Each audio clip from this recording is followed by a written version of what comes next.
Hello, I'm William Zeitler. I've been playing the glass harmonica for over 2 decades, including playing at the Kennedy Center, with the Blue Man Group, and my hands playing the harmonica were a clue on Jeopardy! I've also written the most authoritative book on the history of the glass harmonica available. Ta-da! So I'm here today to distill that down to what you need to know to explain and demonstrate the glass harmonica to guests and how to answer their most common questions. I'll be covering the following: the history of glass from its invention up to the 18th century wine glass, how the singing wine glass works and how to play one yourself, musical glasses, which are sets of water-tuned wine glasses, the story of Franklin hearing the musical glasses and inventing the glass harmonica, how to play the harmonica yourself, musical glasses and harmonicas in America, why the harmonica ended up on the endangered musical instrument list, and various miscellaneous topics like armonica versus harmonica.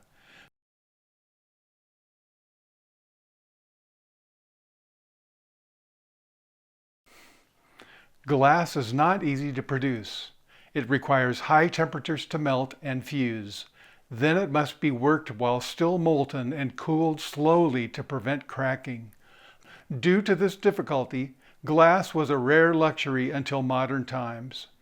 We're pretty sure glass was first discovered accidentally in Mesopotamia or Egypt around 3500 BCE.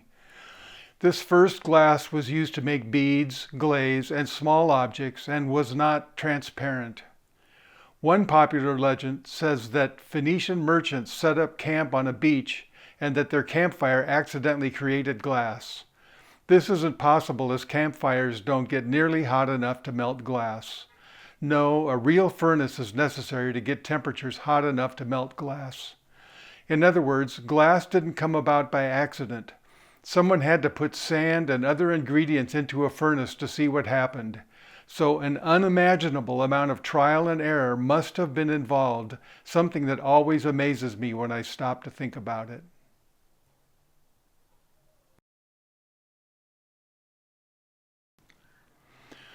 The next big revolution in glass technology took place in Syria in the 1st century BCE, the invention of glass blowing. Some adventurous person decided to take a pipe, put one end into molten glass, and blow. Now, mind you, pipe wasn't common in the ancient world. It's not like you could go to Home Depot and pick some up. No, pipe had to be fashioned by hand, making it a relatively rare and valuable commodity. The most common method involved hammering metal into sheets, which were then rolled into tubes. Some ancient adventurous soul decided to take one of these pipes, put one end into molten glass, and blow. The result changed the world. Glass blowing made it possible to create much larger glass objects with relative ease compared to previous technology. Indeed, early chemistry is highly reliant on blown vessels because glass is chemically inert to most everything, and early electronics was made possible by blown glass vacuum tubes. As Rome expanded her empire, she took glass technology with her, establishing glass blowing throughout Europe.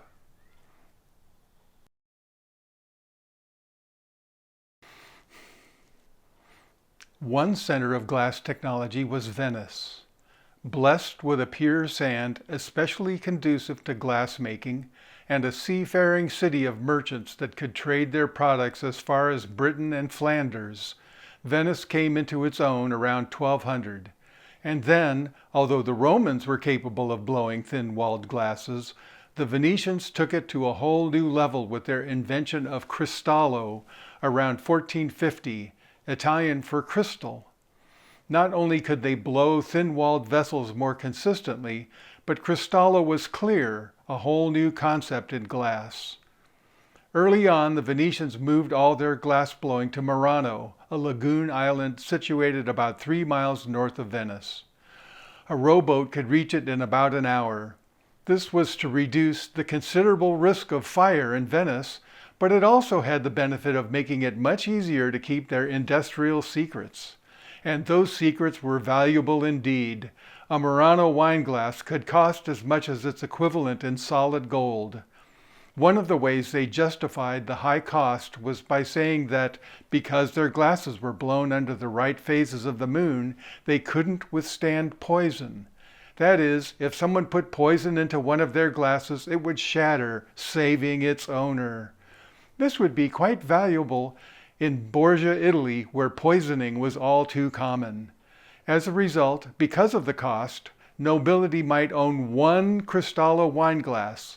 The first guest would be poured wine into the glass, and they'd have to drink the whole glass all at once. Then the steward would wipe off the glass, fill it again, and present it to the next guest. Between its beautiful appearance, combined with the assurance of safety using this one magic glass to serve wine to all the guests, profits for Murano piled up.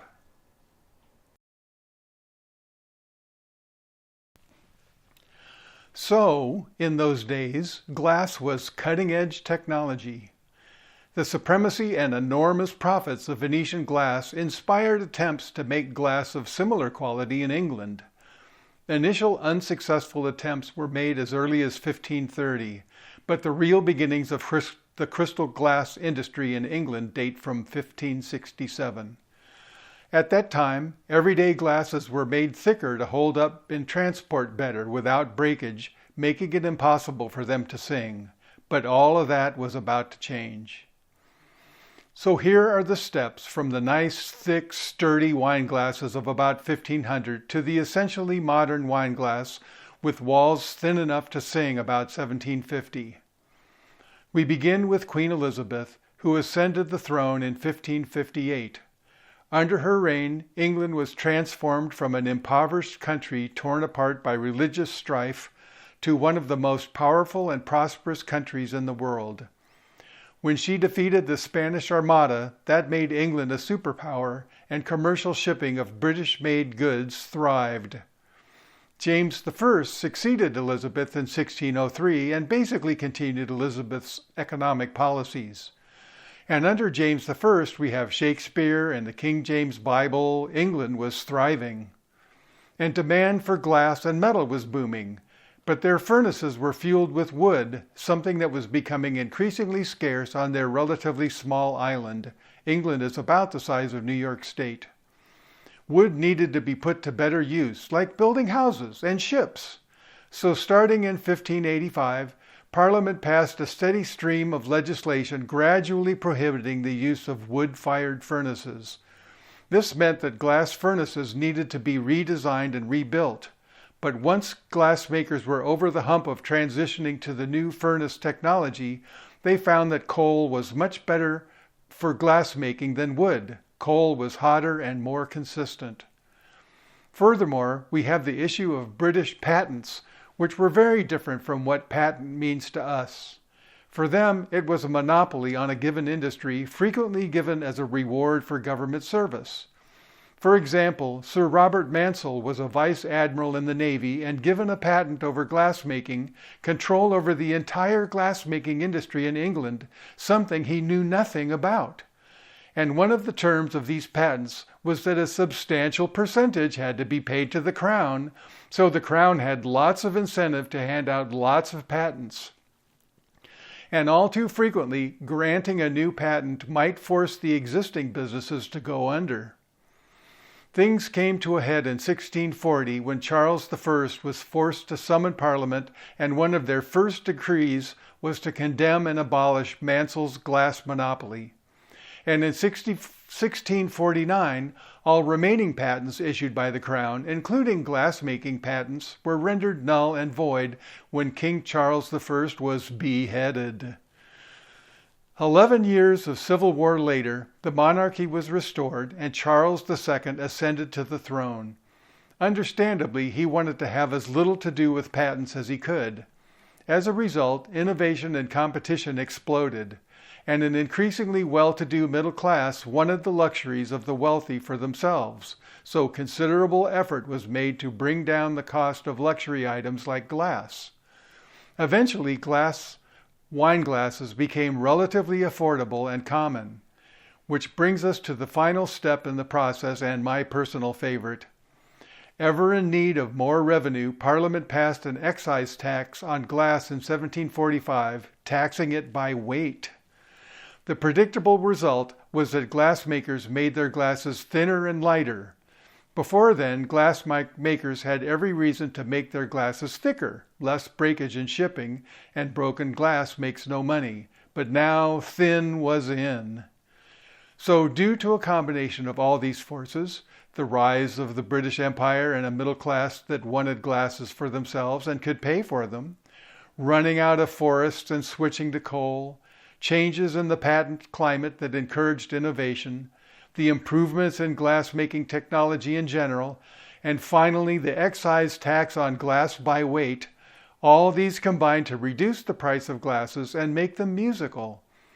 By 1758, a glass that used to cost a king's ransom now cost about $4, and it was thin enough to sing and cheap enough to buy by the dozen.